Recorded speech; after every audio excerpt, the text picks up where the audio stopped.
This episode is brought to you by LifeLock.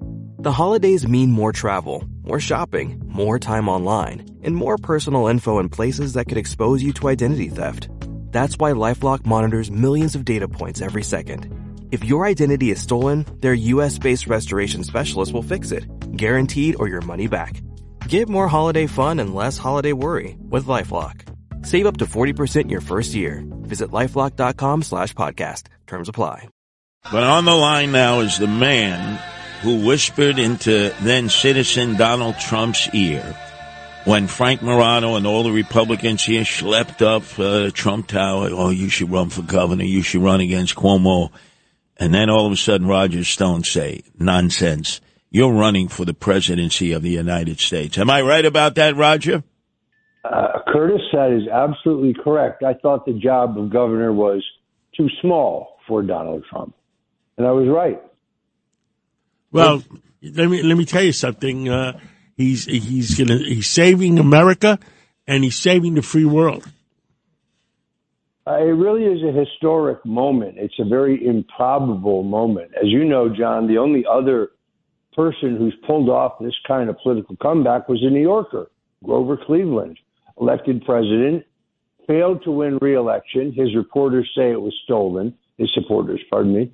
Then he came back to win again. So nobody's ever done this hat trick, and it wasn't close. This was a watershed election. You saw major demographic shifts among African Americans, Hispanic Americans, Asian Americans, younger Americans.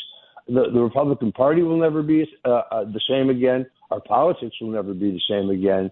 We're in the middle of a major political realignment in this country in which everybody, Republican, Democrat, independent, non-political, free thinker, libertarian, anyone who believes in common sense is on one side, and the people who seem to just want war and ethically more spending are on the other side, censorship as well.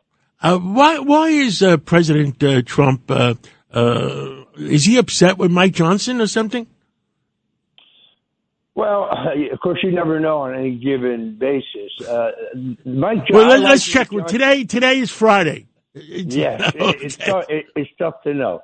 Look, I like that because I like Mike Johnson. I think he's done as good a job as anybody else could have done, because some of these characters, the Democrats have absolute control over their people, and we're acting like a bunch of bozos sometimes.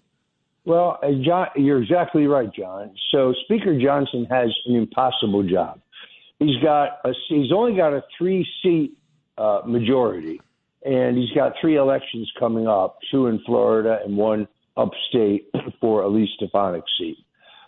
He's got 50% of the people in his caucus are what we call rhinos. That's Republican in name only. John, they don't want to do anything, nothing. Don't rock the boat. Let me just get my paycheck and keep having my fundraisers. Let me get reelected. Oh, you have evidence that Joe Biden and members of his family took bribes from foreign countries? Never mind. We don't want to talk about that. They don't want to do anything.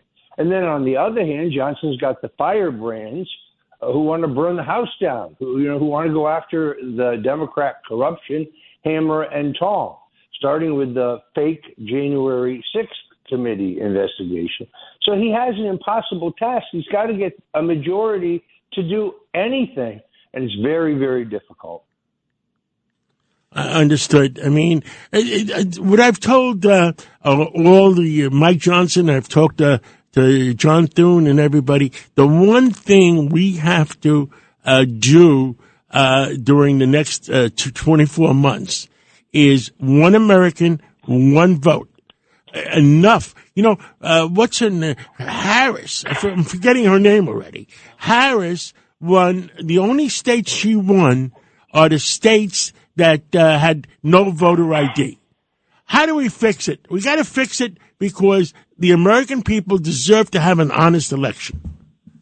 I could not agree more. It really is kind of antithetical to common sense. You need an ID, photo ID to get on an airplane. You need a photo ID to buy a pack of cigarettes. You need a photo ID to apply for welfare. or any other government benefits for that matter, you should require one. And then people say, "Oh, that's racist." It's racist that you're saying that a black person can't go to a government location and get a free official ID card? Of course they can. Anybody can. It makes very little sense to me, but it really tells you the Democrats want to preserve the ability to cheat. I mean, that's horrible. I mean, it's racist on the other side that they're saying that black people are not capable of getting voter ID. Yep, it makes no sense at all. It's the one thing that I think the president is committed to do. Look, if they can count 38 million paper ballots in France, we're talking about the French here. If the French can count 38 million paper ballots in one day without any problems, why are we still counting votes in Orange County, California, 30 days after the election? And by the way, gentlemen, yes, more people voted than are registered to vote. That is an indisputable fact. Now, Roger Stone, we have a situation where I believe today the first call that Jill Biden will receive in the Virgin Islands for her husband, who's probably still sleeping, is from Dr. Fauci after Miranda Devine's front page story in the New York Post about the Wuhan lab and how that all came about, coronavirus and COVID-19 out of the lab. Dr. Fauci is going to want a pre-pardon that's been dangled out there by Biden. Liz Cheney, Senator Schiff in California said, I don't want a pardon. Where are we with all these pardons and commutations and even Donald Trump talking about pardoning possibly Eric Adams? I've never heard so much discussion about pre-pardons, pardons, commutations. Can you sort it out for us? Well, it is a relatively new phenomena. But you'll remember, Curtis, after January 6th, which I had nothing whatsoever to do with, I must add, I suggested publicly that the president should pardon everyone in both the House and the Senate, every member of his staff, every surrogate, everyone who ever said in public, gee, maybe this election isn't on the up and up, because I said they will make that a crime. Even though today we think you have a First Amendment right to say that, they're going to make questioning the election a crime. And I was ignored. Well, they indicted a group of the president's supporters in Georgia, in Arizona, in Washington, D.C., and so on. So the lawfare by the Democrats there, I think I foresaw. Now, they realize that, for example, the January 6th committee and all of its members were involved in an elaborate hoax. You have the suborning of perjury, the coaching of witnesses behind the backs of their lawyers. You have the destruction of evidence. You have the suppression of some witnesses, the coaching of others, I should say. You have manipulation of videos and audios. The whole thing is a made-for-TV extravaganza, except it's all BS. Yeah, I think those people should be concerned about possibly being prosecuted, for example. Fauci's my favorite, though, because remember, Curtis, they charged me with lying to Congress, even though no misstatement I made to Congress was material. No, there was no Russian collusion to hide, so I had no motive. There was never any motive. Any misstatement I made was not willful or in an attempt to hide something. It was just an error. Fauci specifically said under oath, no, U.S. taxpayers did not pay for the development of the Wuhan virus through this gain of function. That's a material, important lie that cost, millions of people at this point, their lives. So, yeah, I think he ought to be prosecuted, and you're right. My guess is after Miranda's story, he is burning up the phone lines. And what becomes of the possible pardon for Mayor Eric Adams in New York City? Clearly, he seems to be angling from incoming President Donald Trump. You know what's amazing to me, Curtis, is I had no idea Eric Adams was so upset about the treatment of the January 6th detainees, because he said nothing whatsoever about it at the time. In fact, he hadn't said anything about it for 3 years, but now suddenly he's very concerned. He doesn't like it when the FBI harasses people who go to school board meetings because they're concerned about the curriculum being taught at their school. They're being called domestic terrorists. That really bothers Eric Adams, or at least he decided last week that it does. Please give me a break. Eric Adams ran for mayor of the city of New York as a full-throated advocate for it being a sanctuary city. He said repeatedly, illegals will always be welcome here. So how did he disagree with Joe Biden? He didn't. He isn't targeted in a political prosecution. They're charging him because if you will just take the time to read the allegations, he took $100,000 from Turkey. He put it through straw donors, and then he submitted it to the New York City's campaign finance matching fund program to turn around $100,000 into around $800,000. And in return, the Turkish folks who gave him the money were allowed to inhabit a building in Manhattan that had no occupancy permit. And that's just one of the crimes. He's got 2 sexual assault charges against him, which the city is illegally providing his defense for. So this idea that he was politically targeted is nonsense. He is now repositioning himself to try to be some great friend of Donald Trump's when he has not been there on the issues in any way. It's very clever. You have to admit, he's well-dressed and he's clever. He's just a terrible mayor. Well, one additional thing, Roger.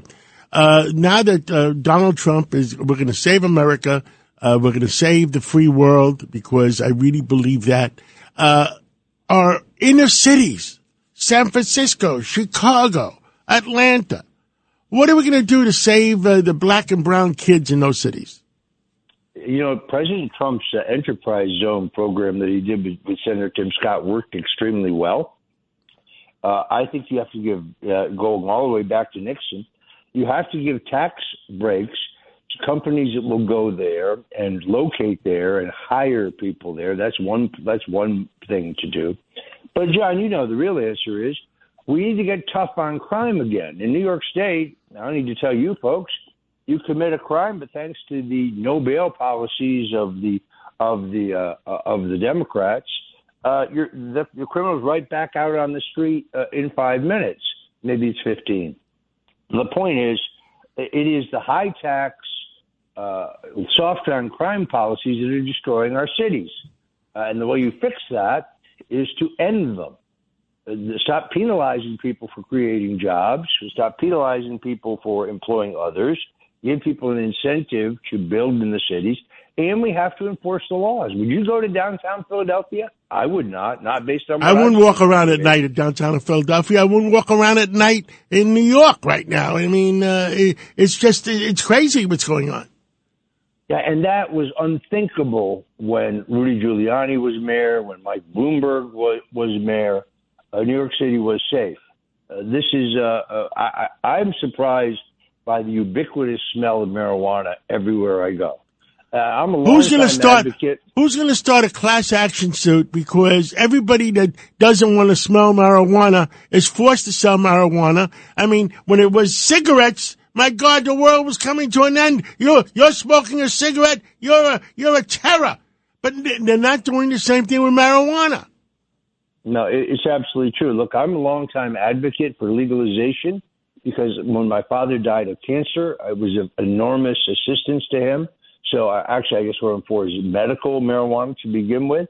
But it has to have restrictions. You shouldn't be able to just smoke it in public. You should be able to smoke it in the street. You shouldn't be able to smoke it, near a kid's school. It's a problem that has gotten way out of hand. You cannot walk in Manhattan in a single street without the pungent smell of marijuana. Now, Roger Stone, everyone looks forward to your best dressed list that comes out at the beginning of the year, even Democrats, Republicans, independents, because you call it the way they dress regardless of their politics.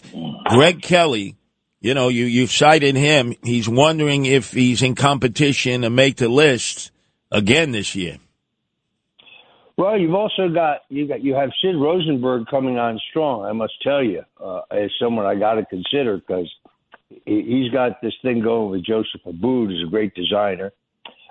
You got Greg Kelly. I may move Greg Kelly to the emeritus status with Larry Kudlow, because, Larry's made the list so many years.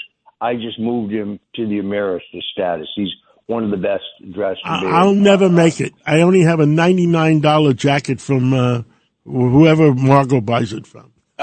Well, two people who I don't think will be making it this year. One would be John Catsimatidis. The other one would be Steve Bannon. Who shows up at a black tie dinner wearing cargo pants and a dirty hunting jacket? He's a sailor. Yeah. Okay. All right, Roger Stone. Thank you, Roger. Once again. And Roger is on every Saturday. Every Sunday from 3 o'clock to 6 o'clock. And I'm going to talk to Roger. Maybe we have some expanded time for him if he feels like working. Stone Zone. The ratings, Roger, are incredible. Keep up the great work show here at WABC. Many thanks.